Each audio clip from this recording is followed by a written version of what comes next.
छत्तीसगढ़ के पूर्व deputy CM TS Singhdeo ने आज पत्रकारों से चर्चा करते वक्त तमाम विषयों पर अपनी बात रखी।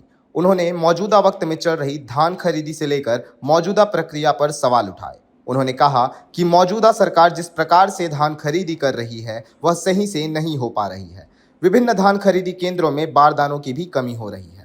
सिंहदेव ने कहा कि किसानों को टोकन मिलने पर भी काफी समस्याएं आ रही है। साथ ही वन अधिकार पत्र के मौजूद किसानों का धान उठाव नहीं होने की भी बात कही है। बता दें कि कांग्रेस 3 तारीख से धान खरीदी चलो अभियान चला रही है, जिसके तहत पूर्व डिप्टी सीएम टीएस सिंहदेव विभिन्न धान खरीदी केंद्रों में जाकर निरीक्षण कर रहे हैं।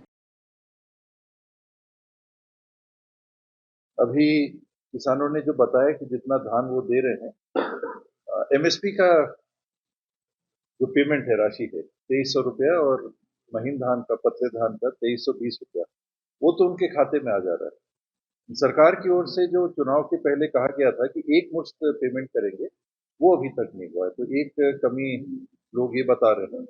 बीच में बोरों की बात थी, बोरों की कमी हो रही थी और अभी लेकिन जहां जहां हम लोग गए उन्होंने कहा कि नहीं, बोरे अब तो आ गए हैं, बोरे हम लेके आ रहे हैं, पलटने में दिक्कत नहीं जा रही। फिर उन्होंने बताया कि टोकन को लेके परेशानी है। टोकन जिस तरह से मिल रहे हैं वो कंफ्यूजन है कि क्या होगा, इतना हम ला रहे हैं फिर मिलेगा, बाद में मिलेगा, क्या होगा।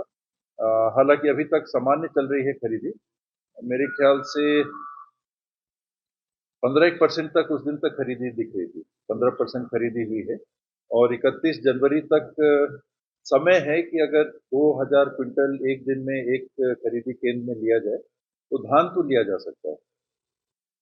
एक शिकायत जो आई लोगों की वो ये थी कि वन अधिकार पत्र में जिन्होंने खेती की है, वन अधिकार पत्र के नागरिकों को, किसानों को उनका धान लिया जाता था, अब बंद हो गया, पूछ कर लिया गया और अब सामान्य रूप से एकदम बंद कर दिया गया है। तो ये गलती है, इसको शासन को तत्काल सुधारना चाहिए। और कमियों में जो देखने को मिला तो जो तौल था वो 40.7 किलो लेने की बात थी, 40 किलो धान की और 700 ग्राम बोरे का वजन।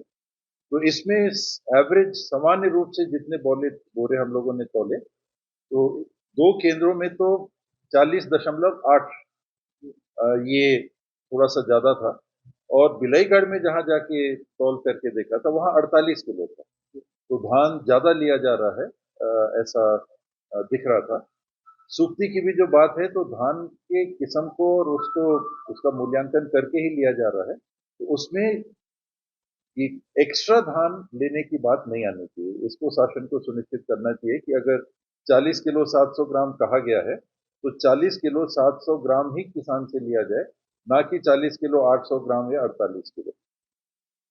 एक और बात जो सुनने में आई, जिसके तरफ ध्यान देने की बात है, जरूरत है उसमें कि समितियों को 2% नुकसान के लिए अलाउंस दिया जाता था कि अगर सूखी है या बोरे फटे हैं, धान कुछ कम हो गया तो 2% तक अलाउंस दिया जाता था। अभी उसको हटा दिया गया।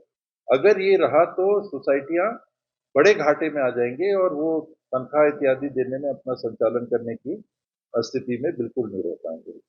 और आखिरी में जो बड़ी कमी, बहुत बड़ी कमी दिख रही थी, वो राइस मिलर से उस दिन तक, आज की स्थिति मेरे को नहीं मालूम, उस दिन तक सरकार बात करके धान का उठाव नहीं कर पा रही थी।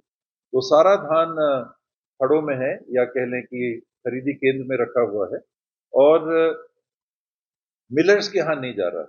उसमें जो जानकारी मिली, दो, एक शायद रेट नहीं तय कर पा रहे, ये सरकार की ही विफलता होगी अगर रेट नहीं तय हो पा रहा, और दूसरा चावल राइस मिलर्स के गोदाम में भरा हुआ, ऐसा कुछ लोगों ने बताया, वो एफसीआई में उठाव नहीं हो रहा है, रैक नहीं आ रहे हैं। तो कुल मिला के यहाँ बड़ी कमी प्रबंधन की दिख रही है, जिस कारण से अगर आप धान खुले में रखे रहेंगे तो धान का आने वाले समय में नुकसान, निश्चित रूप से नुकसान हो सकता